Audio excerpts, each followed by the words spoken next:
శ్రీమాత్రే నమ. జై గురు దత్తాత్రేయ నమ. ఈ వీడియోలో మనం జూలై 16వ తారీఖు నుంచి 31వ తారీఖు మధ్యలో జరగబోయే పక్ష ఫలితాలు ఏ విధంగా ఉంటాయో తెలుసుకునే ప్రయత్నం చేద్దాం. ముందుగా ఈ రాబోయే 15 రోజుల్లో గ్రహ సంచారం ఏ విధంగా ఉండబోతుంది అని పరిశీలించినప్పుడు మరి పక్ష ప్రారంభంలోనే రవి భగవానుడు కర్కాటక రాశిలోకి ప్రవేశిస్తున్నాడు 16వ తారీఖు జూలై నెలలో. మరి ఇది మనకి దక్షిణాయనం ప్రారంభం అవుతుంది.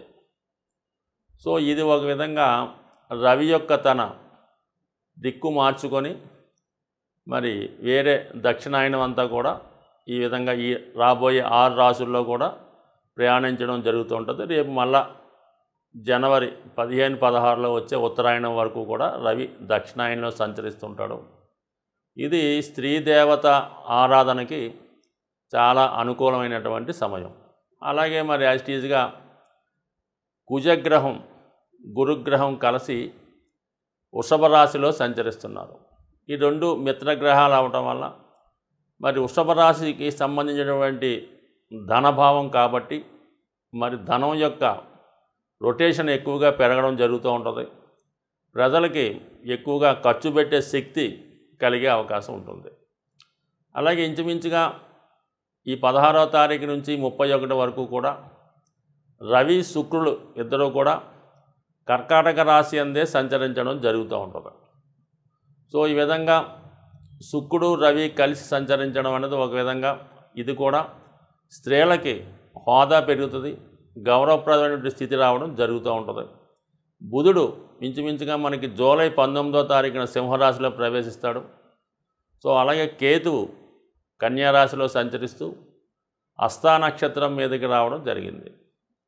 ముఖ్యంగా మరి శని భగవానుడు వక్రగమనంలో కుంభరాశిలో స్వక్షేత్రంలో సంచరిస్తూ తన యొక్క బలాన్ని ఇంకా గట్టిగా పెంచుకోవడం జరిగింది. ఇది కొన్ని రాశుల వారికి అనుకూలంగాను మరికొంతమందికి ప్రతికూలంగా ఉండే అవకాశాలు ఎక్కువగా ఉంటాయి. ఇక రాహు మీనరాశిలో సంచరిస్తూ మరి ఉత్తరాభాద్ర నక్షత్రం మీదకి రావడం జరిగింది. అది కూడా శనికి సంబంధించిన నక్షత్రం అవడం వల్ల మరి ఈ గ్రహాల కలయిక శని భగవానుడు అత్యంత బలవంతుడై ఉండడం వల్ల మరి ఈ మొత్తం మీద దేశంలో ఉద్యోగ వనరులు ఎక్కువగా పెరిగే అవకాశం ఉంది. పారిశ్రామిక రంగం అనుకూలంగా ఉంటుంది. అనేక ఉద్యోగాలు కొత్తగా రావడం వల్ల నిరుద్యోగ సమస్య చాలా వరకు పోయే అవకాశాలు ఎక్కువగా ఉంటాయి. అలాగే మరి ఈ బుధ శనిల యొక్క సమసప్తక స్థితి ఒక విధంగా నూతన వ్యాపార ప్రారంభాలు వ్యాపారాలు బాగా ఎక్కువగా జరిగే అవకాశం ఉంటుంది. ముఖ్యంగా గురువు రోహిణి నక్షత్రం మీద సంచరించడం, కేతువు హస్తా నక్షత్రం మీద సంచరించడం వల్ల మరి ఎక్కువగా దేవాలయాలు చాలా రద్దీతో కూడుకొని ఉంటాయి. ఎక్కువ మంది భక్తులు సమీపంలో ఉన్నటువంటి దేవాలయాలు కానీ దూర ప్రాంతంలో ఉన్నటువంటి దేవాలయాలు కానీ సందర్శిస్తూ ఉంటారు. దేవాలయాల యొక్క ఆదాయం పెరుగుతుంది. అక్కడ పుణ్య కార్యక్రమాలు భక్తి కార్యక్రమాలు కూడా ఎక్కువగా జరుగుతుంటాయి. అలాగే ప్రజలు కూడా చాలా నమ్మకంతో భగవంతుణ్ణి అలాగే దేవతల్ని ఆరాధించడం వల్ల వాళ్ళకి కూడా తగు విధమైన ఫలితం రావడం జరుగుతుంది. అటు మానసిక ఆనందంతో పాటు అందరికీ మంచి ఆరోగ్యం కూడా సమకూరే అవకాశం ఉంది. సో ఏదైనప్పుడు కూడా మరి గ్రహస్థితి చాలా వరకు అనుకూలంగానే ఉంది రాబోయే 15 రోజుల్లో. మరి ఇక మనకి జరిగేది కూడా మరి దక్షిణాయనంలో ఇది ఆషాఢ మాసం కాబట్టి చాలా వరకు ఈ మాసంలో ఎక్కువగా వర్షాలు పడడం, అలాగే అన్ని ప్రాంతాలు పల్లె ప్రాంతాలు సస్యశ్యామలంగా జల కళతో కలకలలాడే అవకాశం ఉంటుంది. తులారాశి వారికి జూలై 16 నుంచి 31 మధ్యలో జరిగే ఫలితాలు పరిశీలించినప్పుడు మరి ఈ పక్ష ప్రారంభంలో దశమ స్థానంలో శుక్ర రవిల కలయిక, అంటే రవి దశమ స్థానంలో దిగ్బలుడై రాష్ట్రాధిపతి అయినటువంటి అష్టమాధిపతి అయినటువంటి శుక్రునితో కలిసి ఉండడం వల్ల జాతకుడికి ఈ పక్షంలో అనూహ్యంగా హోదా పెరగడం కానీ, అలాగే తన యొక్క పనిచేసే విధానంలో కొన్ని మార్పులు వచ్చే అవకాశం ఉంది. అది ప్రభుత్వ ఉద్యోగులు, ప్రైవేటు ఉద్యోగులు అయితే వాళ్ళకి ఉద్యోగంలో కొంత బాధ్యత పెరుగుతుంది, ఒక విధంగా కొంత మార్పు కూడా రావడం జరుగుతుంది. ఎక్కువగా ఈ తులారాశిలో సెలబ్రిటీ రంగం వాళ్ళు ఎక్కువగా ఉంటారు. సినిమా, టీవీ, మీడియా రంగంలో వాళ్ళకి ఖచ్చితంగా వాళ్ళ యొక్క అభివృద్ధి ఈ పక్షంలో చాలా అనుకూలంగా ఉండడం, మంచి మంచి అవకాశాలు రావడం, వాళ్ళ ప్రతిభకు తగిన గుర్తింపు రావడం జరుగుతుంది. ముఖ్యంగా అదనపు పని గంటలు పని చేయవలసి ఉంటుంది.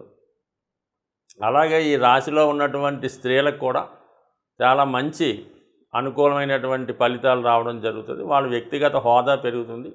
ఎవరైతే నూతన ఉద్యోగం కొరకు, ఉపాధి అవకాశాల కొరకు స్త్రీల ప్రయత్నం చేస్తున్నారో వాళ్ళకి ఖచ్చితంగా ఒక మంచి హోదాతో కూడుకున్నటువంటి ఉపాధి అవకాశాలు లభించే అవకాశం ఉన్నది. సో దానికి ఆధారంగా 11వ స్థానంలో సంచరిస్తున్నటువంటి బుధగ్రహం ఇంచుమించుగా జూలై 19 నుంచి భాగ్యాధిపతి లాభస్థితి, ఇది ఒక విధంగా దశమానికి ధనస్థానం అవడం వల్ల వృత్తిరీత్యా ఆదాయం పెరుగుతుంది. మీలో ఉన్నటువంటి ప్రతిభకు తగిన గుర్తింపు రావడం జరుగుతుంది. ఆల్రెడీ ఏదో వృత్తిలో ఉన్న వాళ్ళకి అదనపు ఆదాయం కూడా లభించే అవకాశం ఉంది. అంటే మొత్తం మీద ఈ పక్షంలో రవి, శుక్ర, బుధులు చాలా అనుకూలంగా ఉండడం, ముఖ్యంగా లాభస్థానం బాగుండడం వల్ల ఖచ్చితంగా జాతకుడికి వివిధ వనరుల ద్వారా ఆదాయం వనరులు ఏర్పడే అవకాశం ఉంది. మరి ఈ పక్షంలో ఆల్రెడీ పంచమ స్థానంలో ఉన్నటువంటి శని భగవానుడు వక్రించి ఉండడం వల్ల జాతకుడికి ఓవర్ టైం ఎక్కువగా చేయవలసి ఉంటుంది, ఎక్కువగా కష్టపడవలసి ఉంటుంది. అలాగే కొంతవరకు ఎంత కష్టపడినా దాని యొక్క ప్రతిఫలం కూడా పొందలేకపోతూ ఉంటాడు. ఈ సమయంలో జాతకుడు ఎట్టి పరిస్థితుల్లో కూడా ఈజీ మనీ కొరకు స్పెక్యులేషన్ వాటి దూరంగా ఉండడం మంచిది. సో అయితే మరి అష్టమ స్థానంలో కుజగ్రహ సంచారం జాతకుడికి ఒక విధమైన ఆందోళన, ఇబ్బందులు కలిగే అవకాశం ఉంది. కొద్దిగా కుటుంబ సభ్యులతో లేదా జీవిత భాగస్వామితో ఒక విధమైన విరోధాలు, ఇబ్బందులు లాంటివి వచ్చే అవకాశం ఉంది. అలాగే ప్రమాదకర వృత్తుల్లో ఉన్నవాళ్ళు, అతి వేగంగా వాహనాలు నడుపుతున్న వాళ్ళు ఎట్టి పరిస్థితుల్లో కూడా కొద్దిగా జాగ్రత్త వహించడం, ప్రభుత్వం వారు సూచించిన విధంగా తగు విధంగా సేఫ్టీ మెజర్స్ పాటించడం అన్నది ఖచ్చితంగా అమలు చేయవలసినటువంటి విషయం. ఎందుకంటే గురువు అష్టమంలో ఉన్నప్పటికి కూడా తృతీయ భావాధిపతి అవటం, కుజుడు కూడా అష్టమంలో ఉండడం అంటే ప్రమాదం జరుగుతుందని కాదు, ప్రమాదం జరిగే అవకాశం ఉంటుంది. కాబట్టి దాని నివారణ ఉద్దేశంతో జాగ్రత్తగా ప్రయాణం చేయడం అన్నది చాలా చెప్పుకోదగ్గ సూచన. అయితే ఈ విషయంలో మళ్ళీ ఆర్థిక పరంగా చాలా అనుకూలంగా ఉంటుంది. ధనాధిపతి అష్టమంలో ఉన్నప్పుడు జాతకుడికి ఆకస్మిక ధనలాభం కలిగే అవకాశం ఉంది. అంటే గురువు కూడా ధనకారకుడు, అదృష్టానికి కారకుడు. కాబట్టి ఏదైనా మీకు ఇన్సూరెన్స్ ద్వారా కానీ, చిట్స్ ద్వారా కానీ, ఏదైనా లక్కీ డ్రా ద్వారా కానీ అనూహ్యంగా మీకు ఆర్థిక పరంగా ధనలాభం కలిగే అవకాశం ఉంది. సప్తమాధిపతి కూడా ధనస్థానంలో ఉండడం వల్ల మీకు కానీ మీ జీవిత భాగస్వామికి కానీ ఇటువంటి అదృష్ట అవకాశం ఈ రాబోయే ఇంచుమించుగా 15 రోజుల్లో జరిగే అవకాశాలు ఉన్నాయి. ఇక విజయస్థానంలో ఉన్నటువంటి రాహు చాలా వరకు శత్రువులపై విజయాన్ని ఇచ్చే ప్రయత్నం చేస్తూ ఉంటాడు. అయితే మరి శని భగవానుడు ఈ పక్షంలో ఉత్తరాభాద్ర నక్షత్రం మీదకు మారడం వల్ల మరి రాహు ఇప్పుడు గురువు ఫలితాలతో పాటు శని ఫలితాలు కూడా ఇవ్వాల్సి ఉంటుంది.